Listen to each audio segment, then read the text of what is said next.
I think looking back on the situation, I would probably say we should have remodeled a year ago. I see too many stores that create an empty space and it doesn't have a point of view. It just happens to be a store that sells things.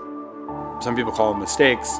AK Ricks calls them opportunities. And when I see the construction and I see all the dust and rubble laying around and dumpsters being filled with things, I see the past leaving and the future coming.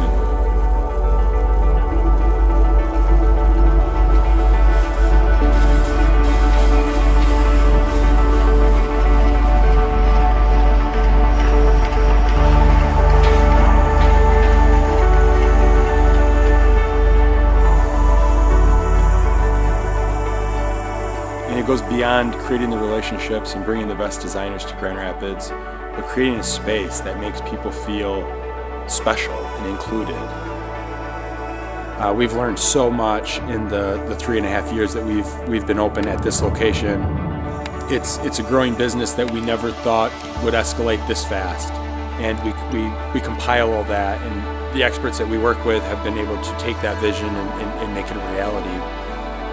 We looked at it as, why would somebody walk up these stairs and actually go into the level 2 of this store? And we believe we created a reason.